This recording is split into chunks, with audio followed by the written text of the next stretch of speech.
नमस्कार दोस्तों, मेरे YouTube चैनल पे आप सभी का स्वागत है और सभी को मेरे तरफ से मेरी क्रिसमस। तो आज हम लोग सीखेंगे कि कैसे हम लोग ये जिंगल बेल ड्रॉ कर सकते हैं ऑयल पेस्टल से। और इसमें मैंने थोड़े बहुत डिफरेंट टेक्निक्स यूज़ किए हैं। एक्चुअली बहुत कॉमन टेक्निक्स हैं जो नॉर्मली यूज़ होते हैं, तो मैंने क्यों यूज़ किए हैं और कहाँ पे आप लोग इसको यूज़ कर सकते हैं उस बारे में मैं इस ट्यूटोरियल में बताऊँगा। तो चलिए बिना देरी के चलते हैं ट्यूटोरियल की तरफ। तो सबसे पहले हम लोग बेसिक स्ट्रक्चर बना लेंगे। तो जिंगल बेल का जो सेंट्रल जो पोर्शन है वो सर्कल है। तो आपने देखा मैंने यहाँ पे जो मेरा जो मास्किंग टेप है ना, उसी का जो इंटीरियर है उसी को मैंने स्टेंसिल के हिसाब से यूज़ कर लिया। ठीक है, उससे मैंने एक सर्कल बना लिया। अभी बस आपको उसके ऊपर जो भी मतलब जो डिज़ाइंस बने हुए हैं वो की होल की तरह जो भी है, ठीक है, एक स्टार बना हुआ है, उसका आप एक बस जो ड्राइंग है थोड़ा सा छोटा सा ही है वो वाला बना लीजिए। सेंटर का जो लाइन है, ठीक है, आपने देखा कि मैंने वहाँ पे स्केल यूज़ किया, उतना कुछ ज़्यादा ज़रूरी नहीं है, वहाँ पे सिर्फ एक आर्च है। ठीक है, तो आपको इस तरह से आपको मतलब बेसिक स्ट्रक्चर भी जो है वो भी बहुत इजी है। तो उसके ऊपर जो फूल जो है उसका भी आप एक रफ स्ट्रक्चर बना लीजिए। ठीक है, और कहाँ पे क्या क्या देना है वो आप जस्ट मार्क कर लीजिए, क्योंकि मैक्सिमम जो चीज़ है मतलब ऊपर का वो रंग से ही होगा। ठीक है, तो अभी देखिए मैं यहाँ पे रेड दे रहा हूँ और रेड से ये जो पूरा एरिया जो है वो आपको भर देना है। ठीक है, तो मैंने यहाँ पे डॉम्स का ऑयल पेस्टल यूज़ किया हुआ है और हैंडमेड पेपर यूज़ किया है। तो यहाँ पे देखिए मैं कलर पेंसिल यूज़ कर रहा हूँ एकदम जो साइड का जो एजेस है उसको वो शार्प दिखाने के लिए। वैसे तो और एक मेथड भी है जिसमें पेंसिल का ज़रूरत नहीं पड़ सकता। ठीक है, मतलब सोचिए कि आप साइड में पूरा वाइट दे दिए, उसके बाद और इंटरनल में आप रेड दे रहे हो, तो उसके बाद जब अगर कुछ भी रंग बाहर गया तो वहाँ से आपको बस स्क्रैच करके उसको उठाना है, तो वाइट पोर्शन उड़ जाएगा, रेड ही दिखेगा। तो उससे भी आप शार्प एज ला सकते हो, लेकिन ईजी मेथड जो है कि आप कोई कलर पेंसिल यूज़ करो और जो एज जो है उसको शार्प और रिफाइंड आप बना दो। ठीक है, मैंने यहाँ पे बहुत ही सस्ता कुछ भी एक कलर पेंसिल जो भी मिला था मैंने उठा लिया, बस उसी को मैं यूज़ कर रहा हूँ। ठीक है, एकदम सस्ता पेंसिल यूज़ कर रहा हूँ। तो यहाँ पे देखिए मैं यहाँ पे डार्क ब्राउन दे रहा हूँ।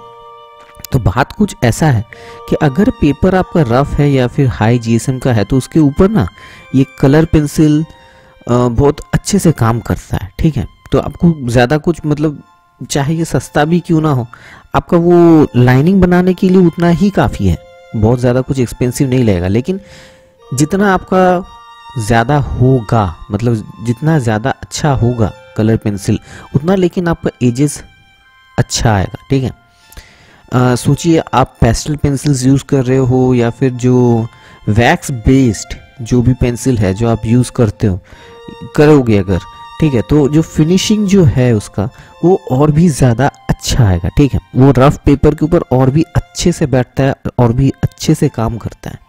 तो यहाँ पे मैं ब्लैक को पूरा मतलब वो शार्प एज करने के लिए मैं यहाँ पे पेंसिल यूज़ कर रहा हूँ। यहाँ पे मैं Staedtler 8B extra dark pencil use कर रहा हूँ। ठीक है, और देखिए एकदम शेप जो है जितना आप एकदम शार्प रखेंगे, जितना क्लीन रखेंगे उतना ही लेकिन आपका ड्राइंग और भी ज़्यादा रियलिस्टिक लगेगा। ठीक है, तो यहाँ पे देखिए मैं अभी स्टार भी मतलब बिल्कुल उसी स्टाइल से बना ले रहा हूँ।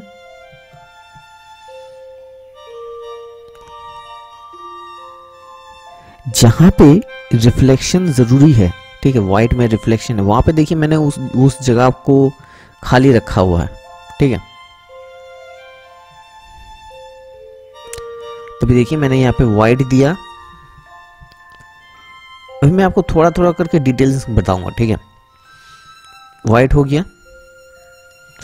अभी देखिए यहाँ पे मैं वो जो ईयरबड जो होता है ना हम लोग का कान साफ करने का, तो मैं उससे यहाँ पे ब्लेंडिंग कर रहा हूँ। मैं जनरली अपने वीडियोस में ईयरबड से कभी भी ब्लेंडिंग नहीं करता हूँ, मैं इसी मतलब उंगली से ही करता हूँ या फिर कलर से ही ब्लेंडिंग कर देता हूँ। तो यहाँ पे मैं इसको यूज़ क्यों कर रहा हूँ, तो देखिए उसका जो मतलब जो टिप है, ठीक है, उसका जो मतलब कॉटन लगा हुआ है वो बहुत टाइट से लगा हुआ है, ठीक है, वो रंग उठाता नहीं है। अगर लेयरिंग अच्छा है तो अच्छे से ब्लेंडिंग करता है। सबसे ज़्यादा इम्पॉर्टेंट चीज़ है, जब आप कोई छोटा सा एरिया जब आप ब्लेंडिंग कर रहे हो तो हो सकता है कि आपका हाथ वहाँ मतलब उंगली वहाँ तक अच्छे से मतलब वो ब्लेंडिंग न कर पाए, वहाँ तक नहीं पहुँच पाए, तो आप ये ईयरबड से आसानी से उसको ब्लेंडिंग कर सकते हो। ठीक है, ये इसका एक एडवांटेज है। वैसे तभी देखिए मैं यहाँ पे डार्क ब्राउन दे रहा हूँ। तो एक चीज़ याद रखिएगा कि रियलिस्टिक ड्राइंग के लिए हमेशा रिफ्लेक्शन और शैडो जो आपका है वो एक्यूरेट होना चाहिए। ठीक है, आप अगर सही से अगर रिफ्लेक्शन और शैडो अगर आप सही जगह पे और सही तरीके से अगर आप बिठा दोगे तो आपका ड्राइंग 3D रियलिस्टिक ऑटोमेटिकली लगेगा। क्योंकि नॉर्मल दिनों में भी हम लोग चीज़ों को अगर रिफ्लेक्टिव चीज़ों को देखते हैं तो ऐसे ही देखते हैं कि उसके ऊपर रिफ्लेक्शन होता है, कुछ एरियाज होता है जहाँ तक लाइट नहीं पहुँचा है, तो ब्रेन अपने आप उसको बना देता है। तो यहाँ पे कुछ कुछ जगह पे लेयरिंग करने के लिए मैंने यहाँ पे वापस अपना हीटिंग टेक्निक यूज़ किया हुआ है। अगर आपको हीटिंग टेक्निक का पता नहीं है तो मैं आई बटन में लिंक दे दूँगा, आप वहाँ पे देख लीजिएगा। ओवरव्यू में मैं बता देता हूँ फिर भी कि हीटिंग टेक्निक क्या है।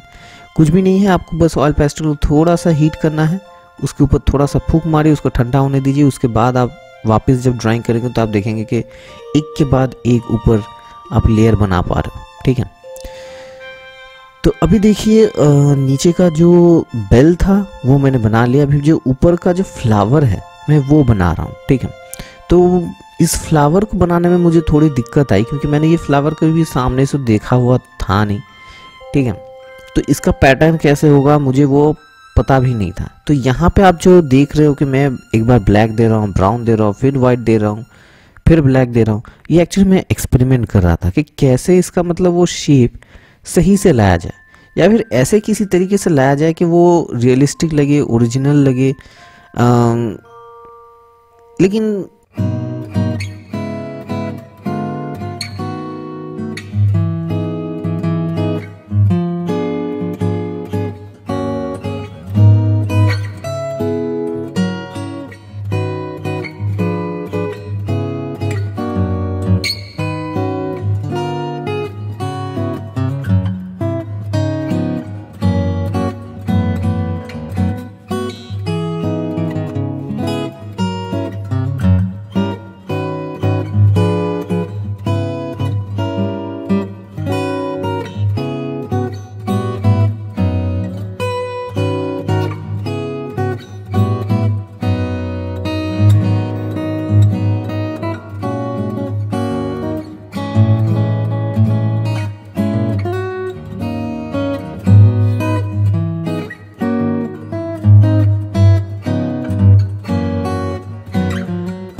अभी देखिए इनसाइड में जो दे रहा हूँ, देखिए यहाँ पे मैंने दो साइड पे वाइट से थोड़ा सा मार्क किया और जो दूसरा वाला जो अभी जो लाइनिंग है उसका देखिए मैंने एक साइड पे मार्क किया। तो आपको ये चीज़ याद रखना है कि लाइट किस तरीके से गिर रहा है, किस तरफ से गिर रहा है।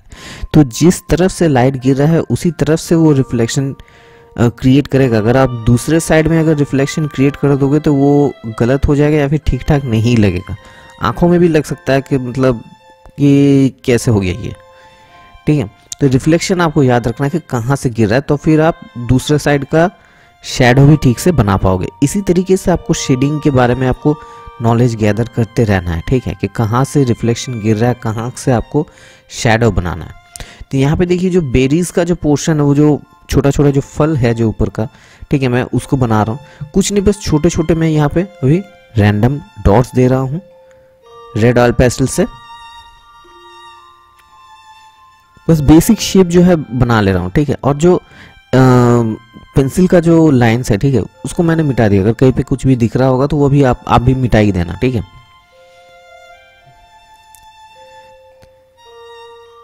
तो देखिए एक बार ये हो जाए, ठीक है, उसके बाद क्या करना है आपको, मैं यहाँ पे वापस से वही कलर पेंसिल यूज़ करूँगा और इसका जो बेसिक जो शेप जो है वो डिफाइन कर दूंगा, ठीक है। मैं पहले ही बोल रहा हूँ, आप एकदम सस्ता सा कोई भी कलर पेंसिल ले आइए, ठीक है।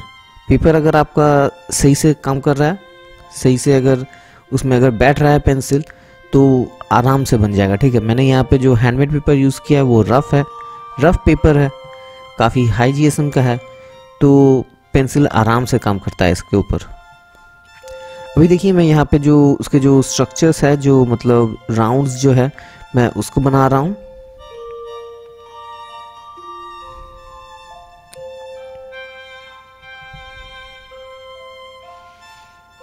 जो स्ट्रक्चर जो है मैं उसको डिफाइन कर रहा हूँ, ठीक है। बहुत ज़्यादा यहाँ पे आपको मतलब एकदम से मतलब क्या बोलते हैं, कुछ बस बेसिक चीज़ें आपको याद रखनी है, ठीक है। देखिए मैं अभी यहाँ पे शेप का कुछ ज़्यादा कुछ नहीं कर रहा हूँ, ठीक है। तो ऊपर का जो एरिया है, ठीक है, उसमें कुछ डार्क एरियाज तो होंगे, तो वहाँ पे देखिए मैं ब्लैक से मार्किंग कर रहा हूँ। अभी मैं क्या कर रहा हूँ, उन लोगों को देखिए मैं ईयरबड से ब्लेंडिंग करके अभी मैं एक सर्कुलर जो उन लोगों का जो शेप है, मैं देखिए अभी उसको डिफाइन कर रहा हूँ, ठीक है। इंटरनल शैडो का जो है, शैडो से जो डिफाइन करता है वो मैं अभी कर रहा हूँ।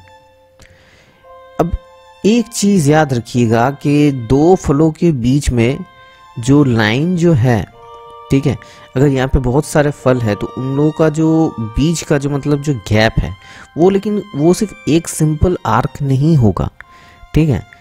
उसका जो पोर्शन जो है, वो उसका जो शेप है वो अलग होगा। अगर सोचिए 3 फल होंगे तो तीनों का बीच का जो मतलब एरिया है वो किसी एक ट्रायंगल की तरह दिखेगा। तो अगर ये छोटा सा अगर आप शेप अगर उन मतलब उन फलों के बीच में अगर आप रख देते हो, तो आपका डेफिनेटली आपका जो फल का जो डिज़ाइन है वो ऑटोमेटिकली लगेगा कि ये बहुत सारे फल है और उनके बीच में गैप है।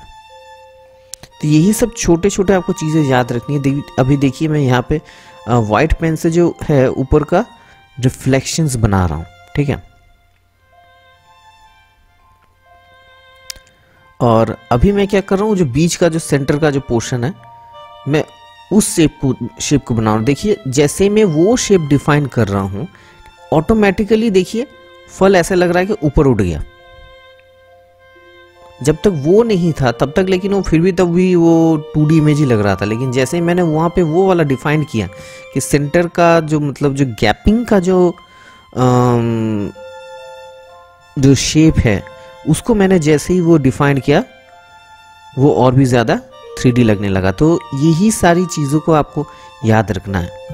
और इसके बाद देखिए मैं यहाँ पे जो बाकी जो लाइंस हैं वो बना दे रहा हूँ। कुछ भी नहीं है, बस आपको लंबे स्ट्रोक्स मारने हैं और उनके जो शैडोज़ हैं या फिर उनका जो डार्क रीजन है उसको बनाने के लिए मैं यहाँ पे बस पेंसिल से आपको बस ब्लैक का शेडिंग देना है, ठीक है। वो कर देने से आपका ये ड्राइंग ख़त्म हो जाएगा ऑलमोस्ट। तो देखिए कैसे मैं यहाँ पे ब्लैक से भी शेडिंग दे रहा हूँ। यही बस देखिए मतलब एक्यूरेटली नहीं करना है, लेकिन ऑटोमेटिकली वो आ जाता है, ठीक है। तो देखिए मैंने यहाँ पे ब्लैक से भी यहाँ पे शेडिंग बना दिया। अब मैं यहाँ पे बस फाइनल टचेस दूंगा कि कहाँ कहाँ पे छूट गया है थोड़ा बहुत, वहाँ पे मैं रिफ्लेक्शन दूंगा। और यहाँ पे मैं एक हल्का सा एक शेडो दूंगा। बहुत ज़्यादा एग्जैजरेट नहीं करना है, बहुत ज़्यादा नहीं करना है, ताकि डिस्ट्रैक्शन ना हो। एकदम हल्के से मैं यहाँ पे एक तो शेडो बना दूंगा और इसके बनते ही हमारा ट्यूटोरियल ख़त्म है। तो अगर आपको ट्यूटोरियल अच्छा लगा हो तो लाइक कीजिए, कमेंट कीजिए, सब्सक्राइब कीजिए और बेल नोटिफिकेशन दबाना बिल्कुल मत भूलिएगा। तो चलिए मिलेंगे अगले ट्यूटोरियल में, तब तक के लिए गुड बाय।